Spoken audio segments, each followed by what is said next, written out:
Welcome back to One Comic Book a Day. Excuse me for the tardiness of this due to the holidays and my partner being off. It kind of caused some time constraints and problems doing this. For the last 3 days, I could have done this. So today we are covering Superboy issue 20 and the first story, The Ghost That Haunted Smallville. Though it's actually more like ghosts, but I get what they're going for. I actually got really excited at first because I thought this might be the first Phantom Zone story. Though that would be really stupid. Jor-El is not in the Phantom Zone, though. Explanations about how Jor-El is alive in certain other media, including him being alive. Well, he was alive in modern Superman canon by using the Phantom Zone, but he's not actually in the Phantom Zone till modern era. Also, the Phantom Zone, I don't believe, shows up until actually the Silver Age. It does show up in Superboy first. And in fact, I did a lot of research on the Phantom Zone because I was going to do a video on Mark Waid's Phantoms, which I keep putting off. I did record something of it, but I do have a problem and a video in me for that story. Anyway, here it's all just a scam. Some guys have created a system that, like a more elaborate Pepper's Ghost effect, if you've ever been to Disneyland or Disney World or any of the other Disney parks that have the Haunted Mansion. That is how they create. The ghost involves light and mirrors to create the effect. This one is going way over budget for what they're doing.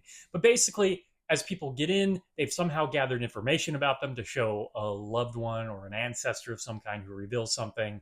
This is all just to get money. They somehow know about Jor-El, which is the biggest question I have about this, because I don't think anyone knows about Jor-El outside of two Superman stories where a scientist accidentally transported himself to Krypton before the fall, which explained why they had chosen Earth in the first place to send Superboy.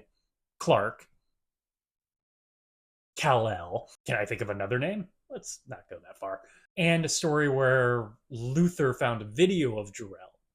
Outside of that, I don't think anyone actually knows about Jor-El. What kind of interviews has Superboy been doing, revealing people? In fact, apparently giving them a pretty accurate version of Jor-El? But Superboy is suspicious right away. And though all their predictions or what they have to tell people turn out to be true, he is going to look into this. And it's probably the biggest problem. It's not like a story problem. I just have trouble believing how they knew about Jor-El. It also has just a terrible way to get out of this story. They think they know who he is because Clark actually goes as Clark and sees Jor-El. So they have the name Clark Kent. But due to a misunderstanding for a trap they laid involving a system going off if someone used X-ray vision on a briefcase, another kid is looking at the briefcase. Now, they've seen Clark. Clark has dark hair. This other kid has brown hair.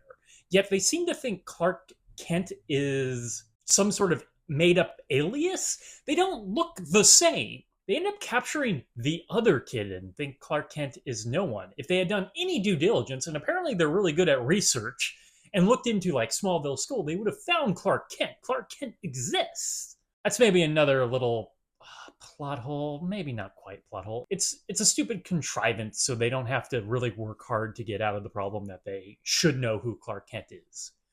So in the end, they have no leverage as Clark screws with them as Superboy. So honestly, the most interesting facet of how this story could have been actually exciting or dealt with an actual problem for him to deal with, some sort of difficulty or challenge, comes down to, well, they're just really stupid. In fact, the other kid to be brought into this is the only danger. They can't do anything to him. Nothing about this machine can stop Clark or Superboy. I just need them to think a little bit harder on this stuff. Make it a little more difficult. Find ways for Superboy to trick them out of thinking it's Clark Kent. I don't know. Have him work for his climax. Okay, that is it from Superboy issue 20, The Ghost of Smallville. You can see how it's actually ghosts, unless we're just counting Jor-El, in a kind of Hamlet type of way.